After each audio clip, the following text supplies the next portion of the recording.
Yeousch!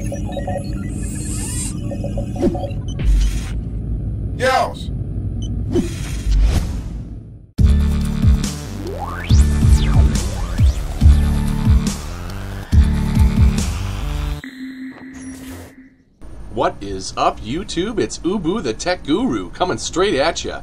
Today I got something special for you. It's an Ubu pro tip in the new multiplayer beta, Crysis 3.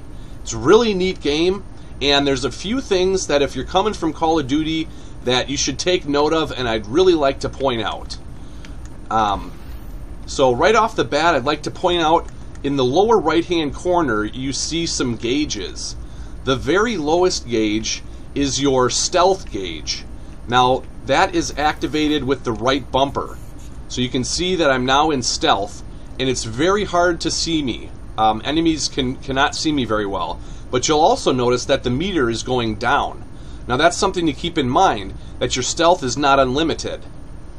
And another thing that you're going to see later on in the video is that when stealth is enabled, you actually die faster from bullets.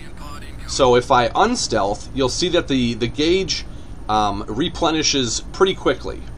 Now the bar right above that is going to be your armor bar.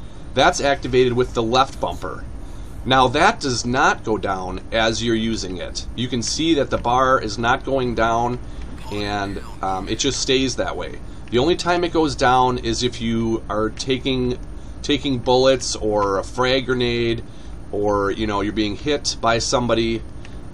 So those are the times that it gets affected. Now, something that I wanted to point out also is that if you jump from a really high distance without armor, see I have no armor, and I'm going to jump really high distance onto the ground. See, I took some damage there. So you see my armor was damaged.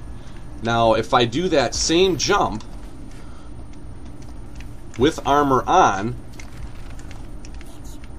see I have armor on, I'll do that same jump, no damage at all. So that's something to keep in mind. Also, another way to not have damage to you when you jump from a really high distance is you'll notice that you get to push in the right thumbstick when you're in the air, and that does a power slam. And if somebody's in the general vicinity of your power slam, you're going to kill them. So that's a cool little feature. Now the next really neat thing about Crysis 3 is the attachments.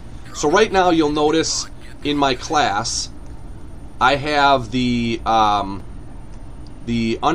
foregrip, and I have the red dot sight. If I go to change equipment, this is the current class that I have. It's called AR. It's got the Scarab Mod 2, the reflex sight, the foregrip, and so on and so forth. So what I wanted to show you is in the game you can change the underbarrel attachments, the scope, and the end of the barrel attachments simply by pressing the back button.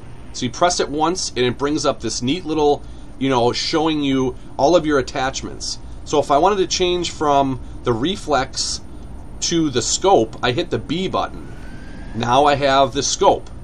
So very awesome. You can change your attachments in-game. So now, say I just wanted to run an iron sight. I hit the B button again while I'm within this back menu. Then you hit back to exit it. So now I have iron sights. And the same goes for the underbarrel and the barrel attachments. So right now I have the foregrip. If for some reason I wanted extended mags or a different underbarrel attachment, if it was unlocked, it would allow me to change it with the X button. But since nothing else is unlocked, it just goes to nothing. So either foregrip on or foregrip off. And to exit out, you got to hit the back button. So right now I have no foregrip. You can see if I hit back again, hit the X button, the foregrip is back. Boom. Tough actin' tenactin'. Now, to change the end of the barrel attachments, or the barrel attachments as they're calling them, you use the Y button. So I can have a silencer. So now I have a silencer on there. I can have the muzzle brake. Boom, muzzle brake. by hitting the Y button. Look at that cool muzzle flash. And then you hit the back button again. Maybe I want to have the match barrel. So I click Y, and then back button to go out. And now I have the match barrel.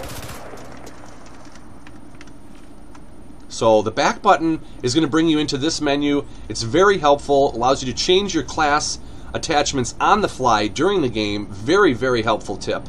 So I just wanted to point that out. I thought that was really a neat aspect in the game. And you can see the various barrel attachments increase damage, decrease damage, increase range, you know, mobility, all that, accuracy. So the match barrel looks like it has the highest accuracy, 4 bars for damage.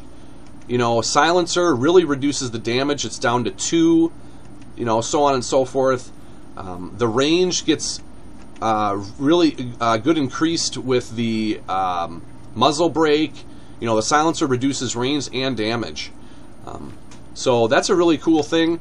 The other things that I wanted to point out were binoculars. If you hit up once on your D-pad, you're going to get binoculars. So right now I have binoculars, you can see, and it puts me into this mode.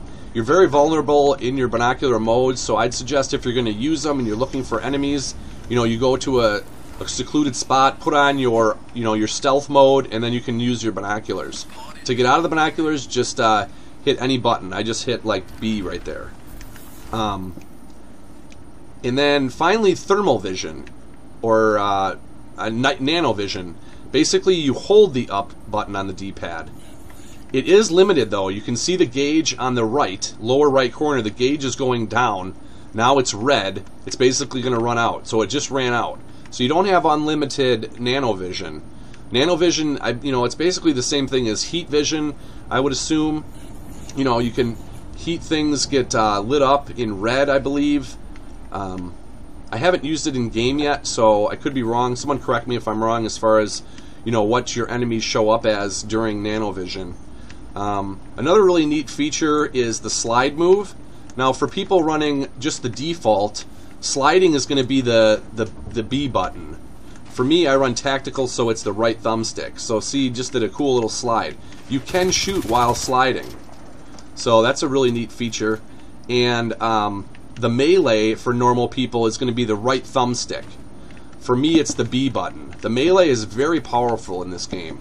And you'll see a little bit what type of damage the melee does to an opponent when they have like auto armor set, when they don't have any armor or auto armor set, and then when they do have armor set. So this first test, we're testing when someone has auto armor set. You'll see when I put in 1 bullet that his auto armor sets up, and it takes 5 bullets. So 1, 2, 3, 4, 5. The first bullet there was no armor on, then the remaining 4 there was armor, so it's 5 bullets to kill somebody with auto armor with an AR at that range. And now in this test, I'm going to show you how many bullets it takes when there's no armor set and no auto armor.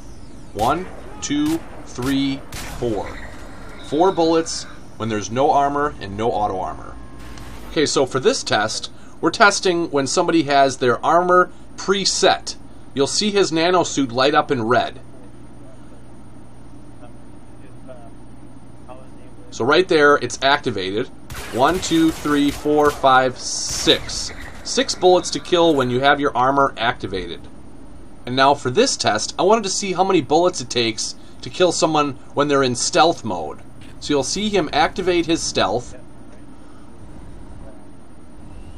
1, 2, 3. It takes 3 bullets to kill somebody when they're in their stealth. That's definitely something to keep in mind when using stealth. Alright, and if you stuck around for this long, I really appreciate it. The last test is with the melee. Right now, he has no auto armor and no armor. Melees are a one-hit kill when the person does not have auto armor or armor set. Here, he has auto armor. So you'll notice it takes 2 melees. So that's why when you melee someone and you don't kill them on the first hit, it's because they have auto armor set. And now the third test, you see he activated his armor, And again, it'll take 2 hits, just like when you have auto armor. Okay, and the last test I want to do is the power slam or power jump. So you'll notice I'm going to set my armor, and it didn't help. He still killed me. I had full health and armor set. And now I'll have him jump a little bit further away from me. Notice it damaged me but didn't kill me. So that's something to keep in mind about the power jump or power slam. When you're way up in the air, if you're high enough, it'll give you an option to hit the right thumbstick to slam on somebody. And last but not least, I have a really cool thing in the game. It's called a stealth kill. So basically, when you're cloaked or when you're stealth, you can go up behind somebody and it'll show you to hit the B button to do a stealth kill. And it's a really cool feature in the game. Well, thanks a lot for watching, guys. Hopefully you enjoyed the video. Give it a rating. I worked really hard on this. And make sure you hit that subscribe button, which should appear now. Hopefully annotation subscription button is working again. For some reason a while ago I was trying to add annotations, and usually you can add a subscribe annotation and where it links you to the subscription box or your subscription of your channel, and it wasn't working. But thanks a lot for watching, guys. Hopefully you found this informative. For anybody coming over from Call of Duty or any other first-person shooters and jumping into Crysis 3. It's a blast, and I hope to see you on the battlefield. Ubu out.